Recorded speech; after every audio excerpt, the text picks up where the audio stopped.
So today I'm in Uruguay and I'm joined by a really, really special guest, Antonio Vizintin, otherwise known as Tintin.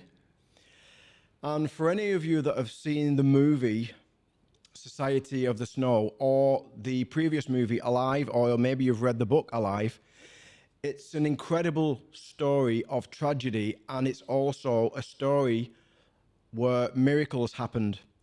So Tintin is one of the living survivors, one of only 14 survivors from the crash in 1972 in the Andes. It was a plane journey filled with rugby players from the old Christians rugby team in Uruguay, flying to Chile to play a match against the All Boys club in Santiago. The plane went down in a remote place in the Andes within Argentina. 72 days later, out of a total of 45 people on the flight, 16 men finally returned home. So I'm so pleased that Antonio is with me today. This is a journey of resilience. It's also an incredible journey of how a team needed to work efficiently together and make key decisions as a matter of life and death. Tintin, it's so good to finally be able to speak to you about your journey. I met you 9 years ago. Every time I come, I try and get to your house for a coffee to peel back some wisdom from you. And now I've got you for the next hour. How are you? Fine, thank you. It's nice talking with you, talking about rugby, talking about my experience in the Andes. Yeah. They are mixed together. Yeah, thank you.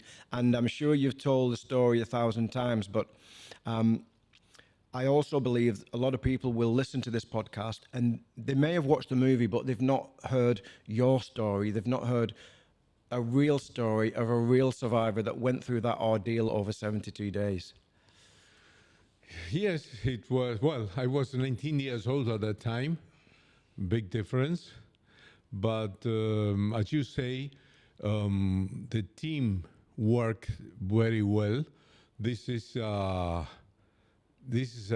only a teamwork, but the team that played rugby afterwards changed into a society by the rules we have to put so to make our lives more comfortable between the 28 that got alive after the crash and the ordeal through which we were through mainly were led or were pushed by rugby players. Yeah, great. I remember coming to your apartment not long ago and you were telling me how what you learned growing up as a rugby team actually helped you in the Andes.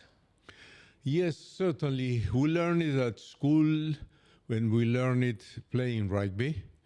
As old Christians, I went to a Christian Brothers school in Uruguay.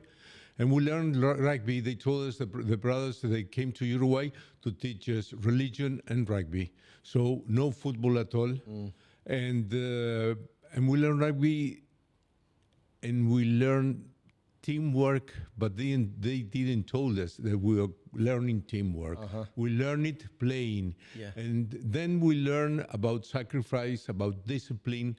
That were the main issues or the main values that were at the mountain, very important, and were the pillars of this ordeal. Yeah.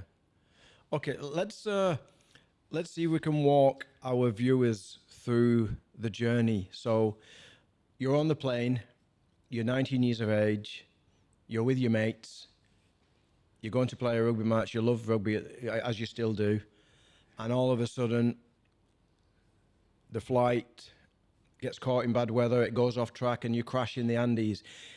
Do you remember the initial impact and what was the energy of the group?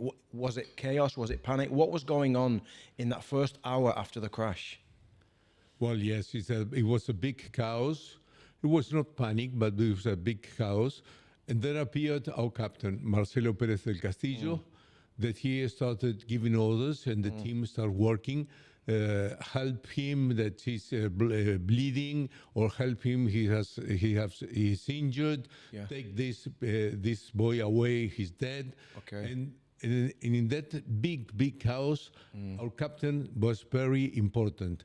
That vertically orders that he gave Yeah. were important, because there was no time for chaos. He was always leading what was happening between us, and that was very important at that moment. Okay. And on the initial crash, how many died instantaneously? 18. 18. Okay. And within that first day, I guess, what were the priorities for you as a group? Priorities. We were very thirsty, Oh, and we were feeling very cold. Those things were feeling cold was during the 72 days that we were at the mountain. More cold, less cold, but very cold, between, they say, about 20, 30, 40 degrees below zero in different times, or by night, or when there was a storm. And we were very thirsty also. Well, first we ate snow. Afterwards, we started melting it. But snow have no minerals, so it was. We were continuously thirsty. Okay. We make what you think was you were drinking, but no thirsty was out. So we were continuously drinking water. Okay. That's the main two things.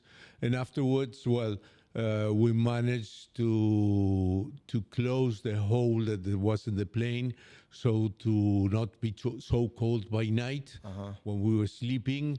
And then we managed to work with the covers of the seats and the cushions and things like that, so to make our life a little bit more comfortable. okay. So the initial priorities was staying warm and staying hydrated. Yes. Okay.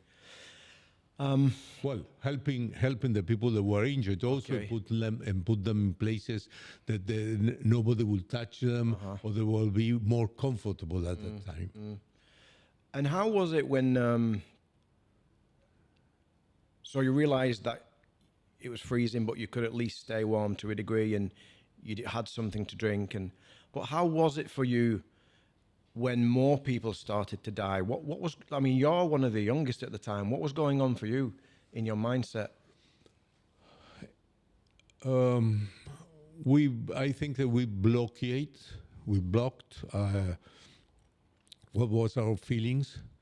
So when you see something or someone that was dying, you try not to cry, you try not to see, you try not to think on it, because that person you are taking off the plane because she died would be you. So that part you try to blind it. Okay. Feelings were blockaded at that time, and that's why we could go along. Yeah. You see, or else we were crying every time, and we were feeling very bad.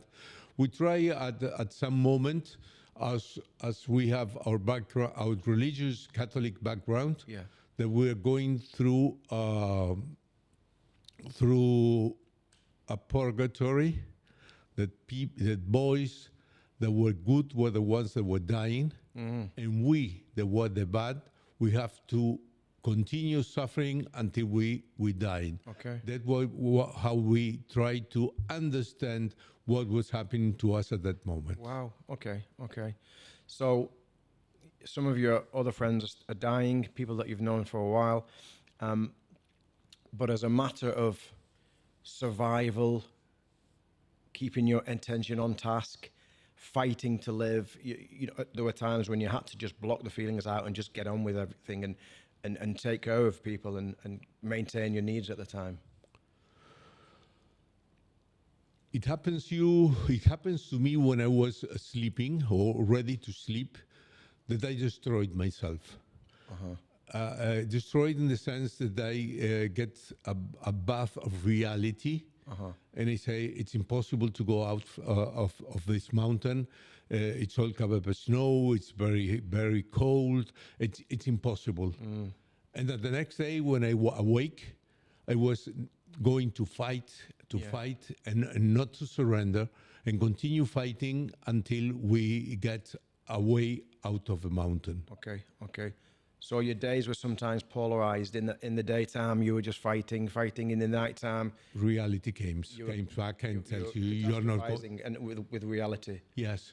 Wow. You face reality and say it's impossible to go out of the mountain. But next day you start fighting again and start fighting. And that was, and afterwards, we were so decided to fight that Nando and Fernando Parrado and Roberto Canessa, they started to say we are going walking out of the mountain. And then I get my place with the expeditionaries. I was the third expeditionary with Nando, Roberto, and me. And then we started to make expeditions to different places, so to try to get out of that place. Okay. Talk to me about. So, one of the big events, of course, in the movie is that you needed to eat, and you made a decision to eat the flesh of the dead. Talk to me about the reality that hit you when was it the captain that made that decision?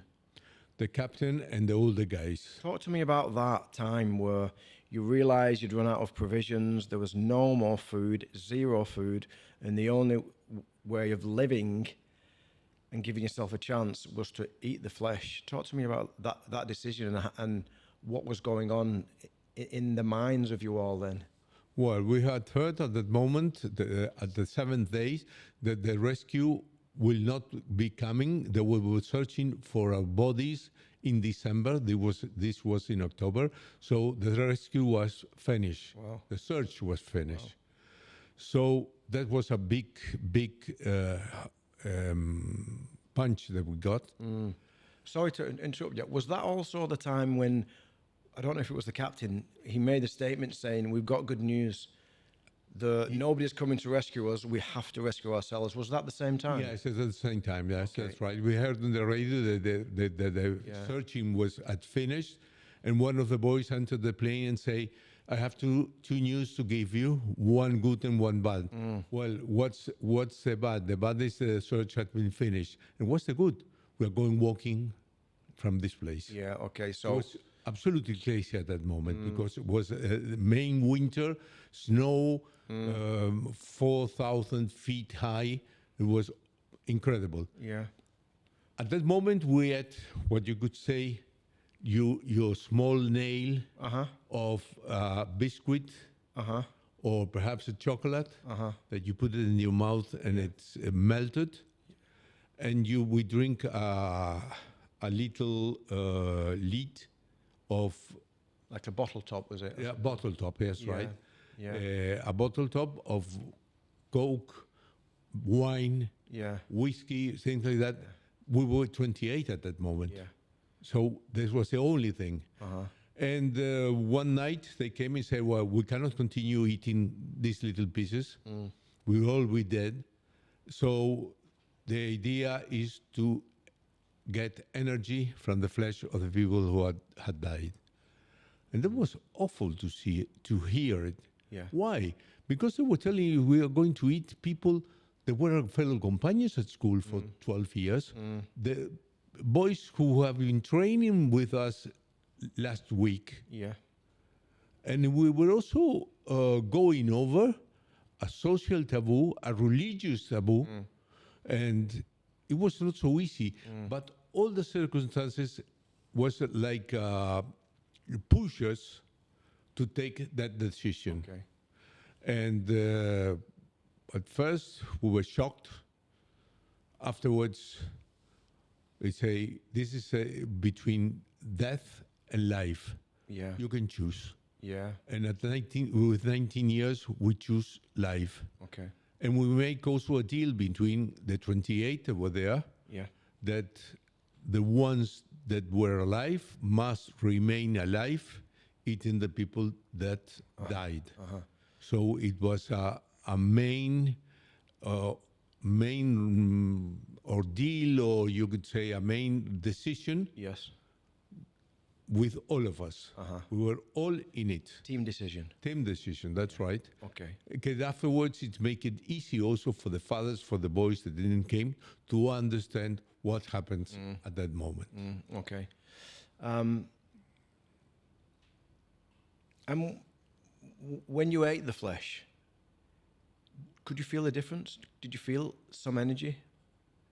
No, No. no, no. You wasn't aware of that. It was frozen. It was difficult to swallow. It was difficult to swallow the throat and in your head Yeah, also. for sure. But afterwards, it came like, well, it's necessary. We ate once a day, a portion, and that was the only food we would take. You couldn't say we felt more with more energy or things like that. No. Okay. I think it didn't happen because we were losing weight continuously until we were rescued. So it was more the energy that we wasted than the energy that enters us. Okay. And did anybody refuse to eat the flesh? Yes, at first, Metol and his wife, they said they didn't want it, but the next day they decided it was the only wise solution or the only wise decision to make. Okay. Continue with life, continue living. And talk to me about the avalanche, because on the movie it looks horrific. Was the avalanche after you made the decision to eat the flesh or before? The avalanche was after. How was that for you? We were ready to sleep. At that moment, I was sleeping over the head of my fellow companions, straight up, not bended as we usually slept, Right. because I got cramps. And I was with more cushions and more Blankets. Blankets, yes, more blanket. The blankets were the part that covers the seats, no? Yeah. And I covered my face, and at that moment, something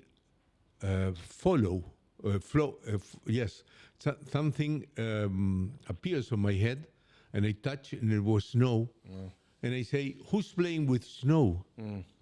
And when I see the plane, it was all covered. The only boys that were not covered were the three that were in a hammock. They were very injured.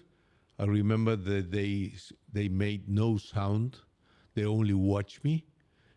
And it was, I could say they watched me, I see, but it was all dark because the snow covered all the plane. So I jump to the snow and start digging. Roy Harley appeared also and started digging, and we start taking the boys. And as we slept elbow with elbow, when you took one, it appears the shape of the other, and then it appears one dead, two alive, three dead, one alive. Right. And in seconds passed through, and we were at that moment 19 alive. After the avalanche? After the avalanche, yes. Oh, okay. And there was awful. I could say that perhaps more than the crash time or more than all the decisions we made, because we were with our socks wet over the snow, with our fellow companions buried there. I could not say I feel the cold, but it was very cold at the moment. I think there was other things that were very important, like life. That you didn't bother about how cold you were at that moment. Yeah. and we stayed 3 days there, all covered, Wow. with very little clothes, all wet. It was awful. And it also happens that when the avalanche came and we were all together, we started lighting lighters, Lighters, yeah. and the flame Disappeared. disappeared. And say, well, it's no gas with my, okay, yours. And everyone started lighting, Right. and the light wasn't, there was no oxygen. So we almost died because we having oxygen there. So we get a big pole that was a part of the plane that was very deteriorated, and we push it through. Snow came down and air came. Okay. And there we stayed about 3 days until we started making a tunnel that went to the cabin, then up to the cabin, and afterwards you could get off the plane. And when you get off the plane, it was all covered, all covered. We lost our seats, we lost our machines for water, we lost all the things that were useful for us, and we have to start it once again. You have to start again. And is your captain still alive at this point? No, he died in the avalanche. So now power in the plane changes. There appear the three cousins. Yeah. Eduardo Strauch, Fito Strauch, and Daniel Fernandez Strauch. They were elder ones, and also they were cousins between each other. Yeah. So they were a main power. And afterwards, that power was balanced by the expeditionaries. Okay. So balance was very balanced, but there were not very important decisions afterwards that were taken. No? Okay. So when you eventually came through the avalanche and you started again, what was the main focus then? Was it, we've got to get out of here, let's start some expeditions? Was that when you started to venture out? We started at first expeditions that were very near, so to try to see where we were. We didn't know where we were. Afterwards, when the team of expeditions was really made, we started with going towards what water goes. So the flow of water, that we try to follow with Nando and Roberto. And once we find the tail of the plane, and we knew because the mechanic told us that there were the 50% of the luggage was in the tail, and also the batteries of the plane. So we thought that we got the batteries, we could make work the radio of the plane. And it was like a naive thinking. Nothing that we thought there was really happened in the same way. We thought that we would get the batteries and we connect and we say, okay, come and rescue us, we are alive. We brought the radio and the antenna to the tail, but the precision instrument that we have was an axe. We had to cut everything with an axe. So, we brought it to the tail. We tried to put the cables together. They were all numbered. It was impossible. It didn't work. Right. But the tail was a kind of a base that we got. We also managed with which was very important because afterwards when we find the tail, we stay 1 day there. We connect the batteries so we have light. We read comics by night. Okay.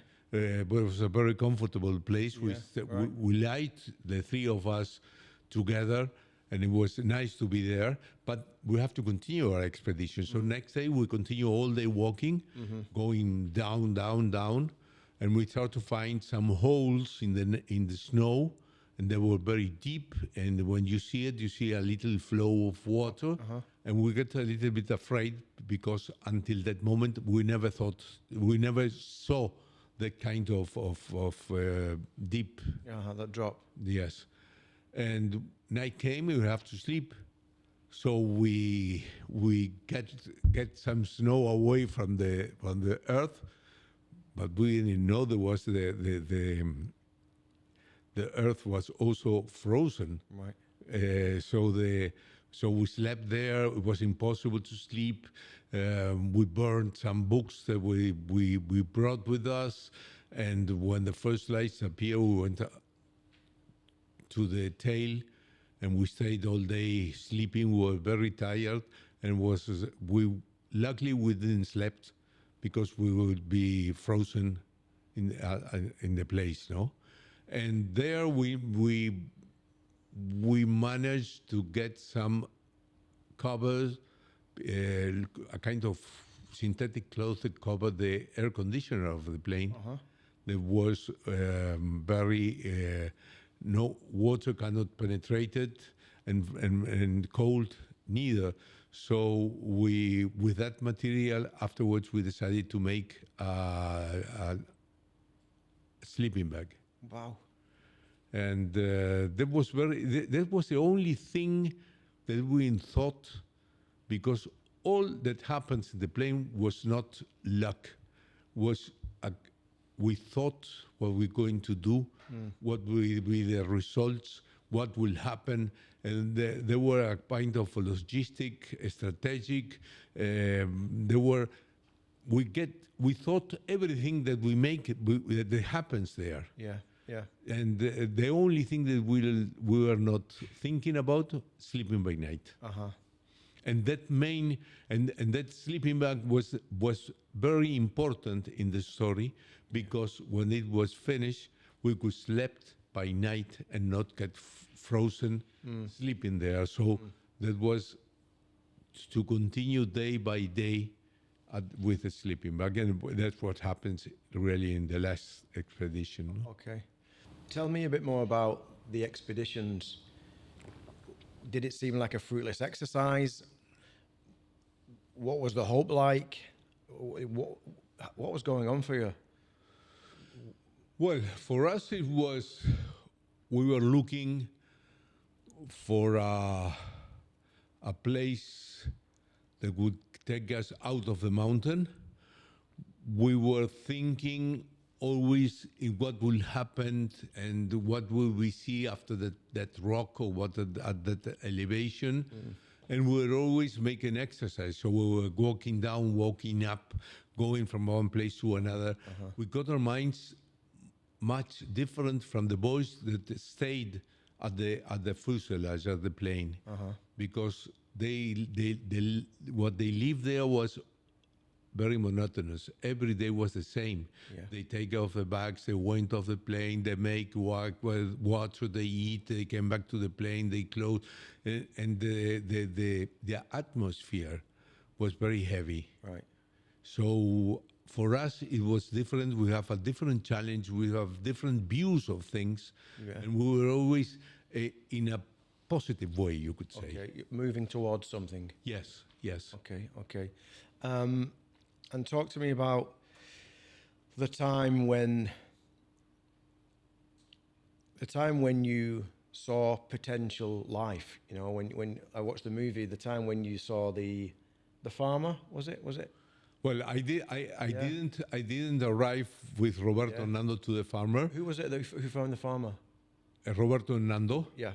Find the farmer, Sergio Catalán. Wow. And but that was the really end of our story. And in that last expedition, I was with them. Yeah. And it was after Numa Turcati died. There was a big shock for everyone. So the cousin says, "You are leaving tomorrow." So they bring us a knapsacks and told us, "This is your knapsack, Tintin. This is yours, Roberto, and this is yours, Nando." And we got us a knapsack. We put them. Really, the knapsack was trousers that were close together. We made them. Yeah. And 30 years later, in an asado we were talking about, and they told me, "You know that your knapsack weight about between 30 or 40 kilos?" I see. I see. That's why it was very hard for me to climb that mountain. Yeah. until today, I do not know what Nando and Roberto takes in their knapsacks. Yeah. Because that was mine. That's why I say, this is your Tintin. And that was, it happens in life also, that you have your problems, your knapsacks, that you must go with it through life. Yeah. And it doesn't matter if your neighbor, it's lighter than you or have nothing in it. It doesn't matter. Yeah. It's yours. Yours is yours, isn't it? Yes. Yeah. And it was the one that I have to climb up about 500 meters. Yeah. And it was why when I arrived there, I was very, very tired. And when they asked me if I could leave them the food and go back, I say yes. So I gladly, and also was a kind of B plan because we saw a black street. We don't know. It was perhaps it was. It wasn't, but it was. We were looking all evening if something moved, if something bright. But it was the idea to go also to the east part as the first expedition that we made. And when they told me you go back, I gladly sledged down, and it took me 3 days to arrive to the top. Wow. In about 2 hours, I was back in the plane. Wow. It was a funny thing, no? It was funny. It was for me. It was very nice to go sledging down. You have another thinking. Perhaps I could have enjoyed if it wasn't for that circumstances. Yeah. Nando and Roberto afterwards continue walking 7 days more until arrived with Sergio Catalan. There was a stream.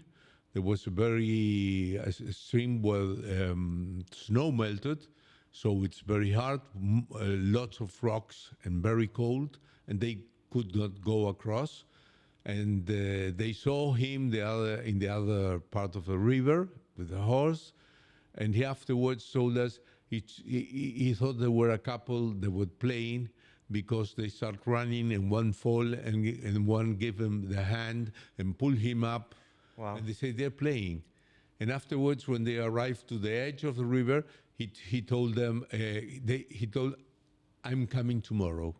And he went back, and they went back to a tree, and they stayed there for that night. Wow. So the final expedition, how long were they walking for in total on the final expedition? For me, it took me 3 days. For Nando and Roberto, afterwards, there were 7 more days, so 10 days were 10 days. With limited food to eat. Yes, not only that, but we were extremely thin at that moment. Yeah, of course. I went with 90 kilos, and at that moment, I was something like 60 kilos. And it happens more or less for all of us. And we were in the limit of our strength, I think. Wow. We push it to the limit, I think. And how was the feeling when you got rescued? Did you find out before, or was it just a surprise to see the helicopter? in the same small radio that we heard that the search had been finished, we got that radio again, put them on, and we heard the 2 Uruguayans had appeared. We knew at that moment it was Nando and Roberto, so we start preparing our bags to be rescued. Wow. It's funny because at that moment, through all the 72 days, everything was used by everyone. But when we heard that they were going to rescue us, we got our bag and started picking up our things. We got property again. That's funny. And we heard the helicopters that were coming. It was about 3 o'clock in the evening, so it's not a very good time to fly in the Cordillera because it's with the winds and things like that, very hard. And the first day was complicated. When the first helicopter arrived, one of them passed through and threw some boxes. Then I remember I got angry because they were throwing far away. And I say, I'm not going to gather them. After them, people from the rescue went and gathered the food that they and we passed one night. I was one of the boys that stayed 73 days at the mountain, and that night we ate everything they had in the knapsacks. We ate the food that they threw, and we sing, and we have a very nice time until the next day the helicopters came by the morning, and we have a very good flight to Dos Maitenes, then to San Fernando, it's a city in Chile, and afterwards to the Aposta Central, that's the central hospital in Santiago, with an heliport, and we arrived there.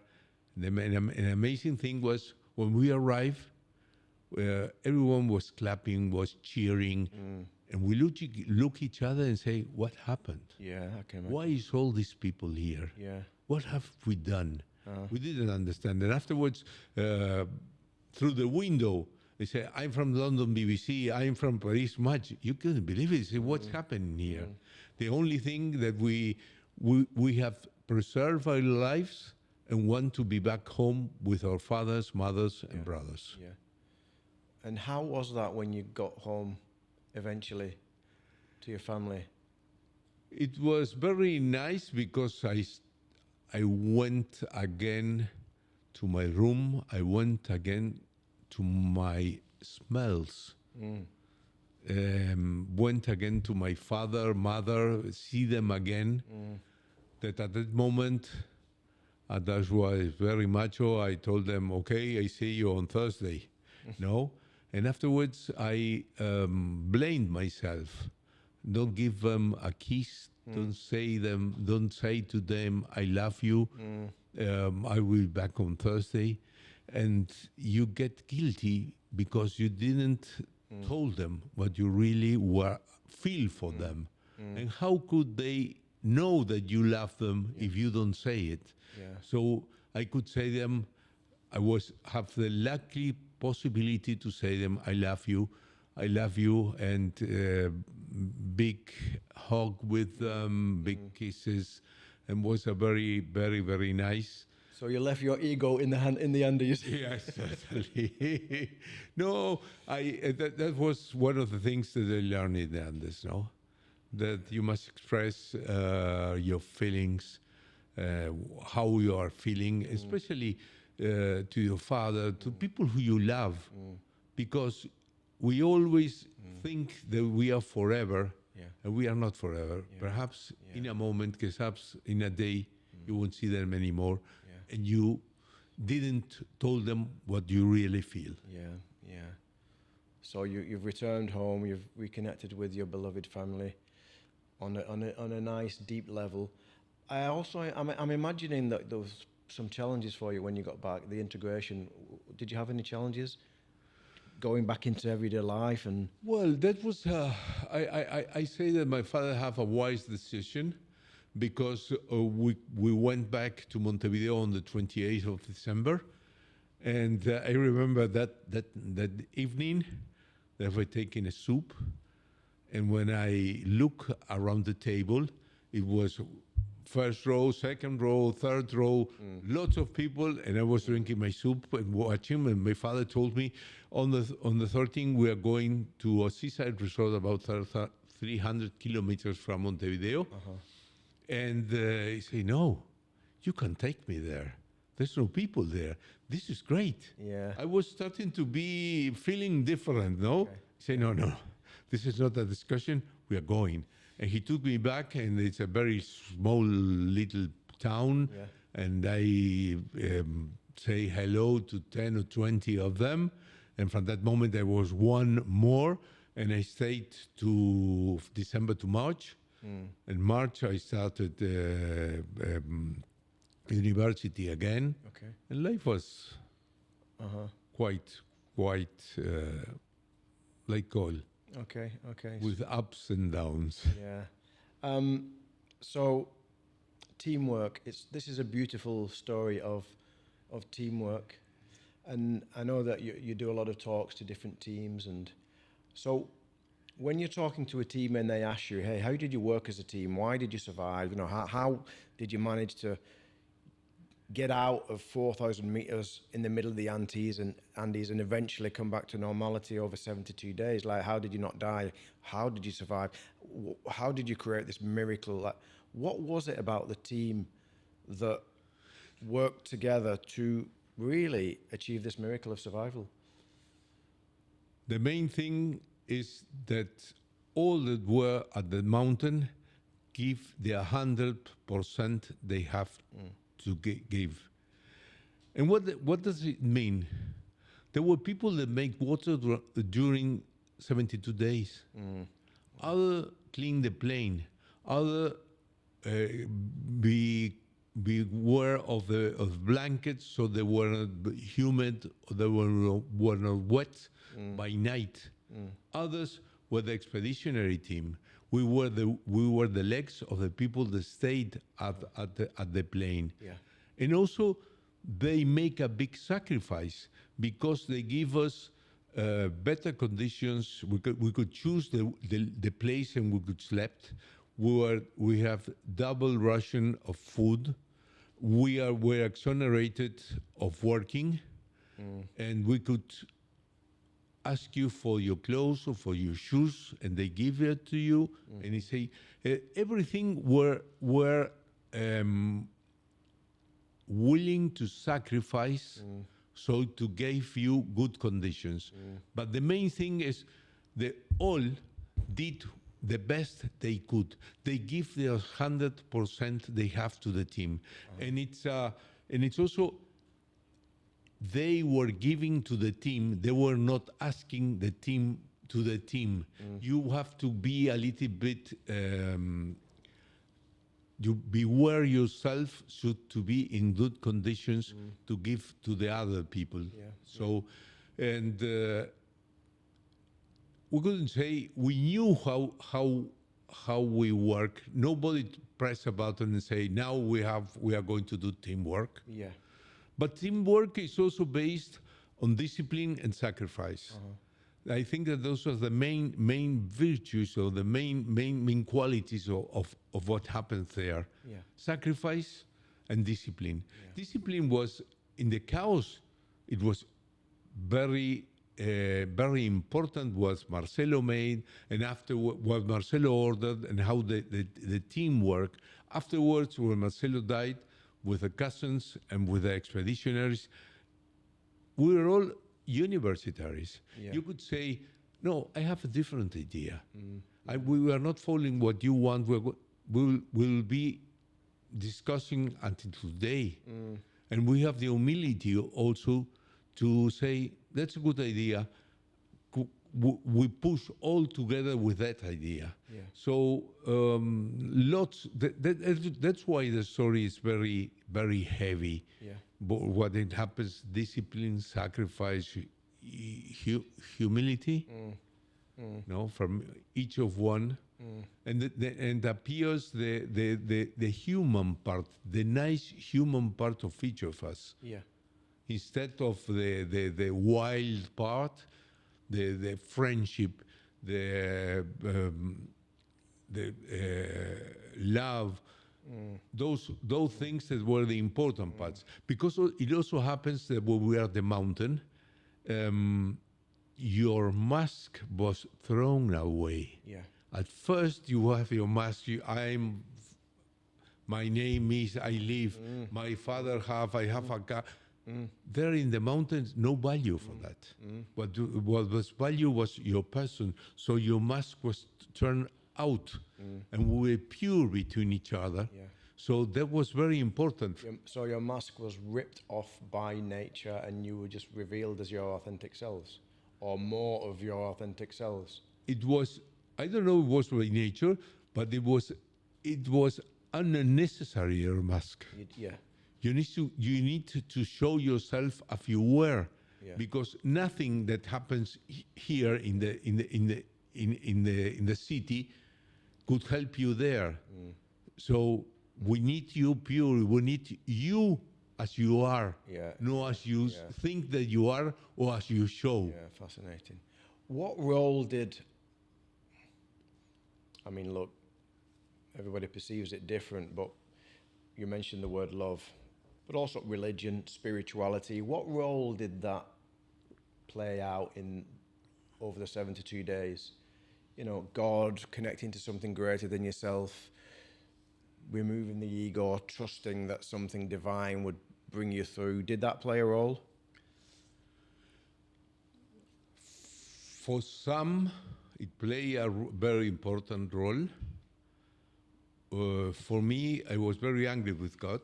Uh-huh. We fight each other because I could not understand that good God that I was taught at school, that first with 19 years old crashed the plane. 7 days later, I hear that search had been finished. 19 days later, I have to eat my fellow companions so to be with continue alive. And afterwards, an avalanche came. Where is the good God that I was taught? Yeah. Where is handsome, nice friend? I couldn't believe what was happening to us. So we fight for the boys that stay at the plane. They say always that there was a miracle. For the 3 expeditionaries, we always thought that there was a success of human fighting against the tragedy, against what's making you keep in the mountain. It's the strength of human being fighting against tragedy. The strength of human being. The strength of human in being. union. Yes, yes. Okay, so just coming towards the end, I've got some final questions. So you're 19 years of age on the plane, and you've been through a pretty severe 72-day initiation into manhood, really. I know it's a long time ago, but what changed when you went back home in terms of you, your behavior, your perception, your thoughts, your attitude to God, the way you connect to people, the way you speak to people, your worldview? Did anything tangible change for you? The big change, I think, that it is the big difference between a survivor and other people, is the way we pass through a big challenge. I know how I'm able to support or to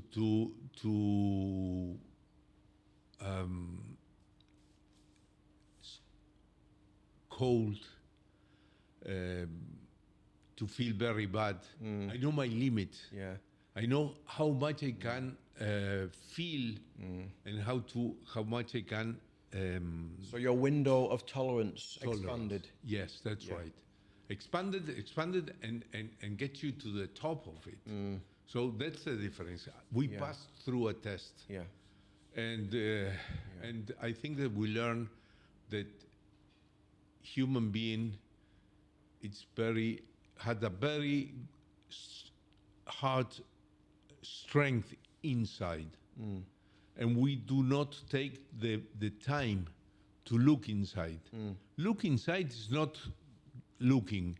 It's taking the time to think how you could do things. As I always say, big mountains are climbed step by step, little by little, during making every day a little step.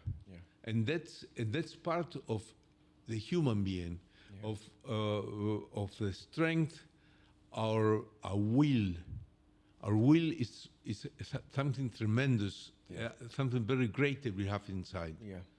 And we do not look in our bad moments that we have that strength inside. And perhaps it's easy to get a recipe or look inside. We are very much stronger than we think. Amazing. And yes, and things. And what does that give you? Gives you the I know what I want, I know how to get it, and I have to have the time to reach it. Yeah, yeah, wonderful. And so the most recent film about the crash has been made. I remember speaking to you a long time ago, and you was a bit worried, but I spoke to you last time I saw you. You're happy with the new movie, The Society of the Snow, and one of our friends played you in the movie, a former Uruguayan rugby player, Della.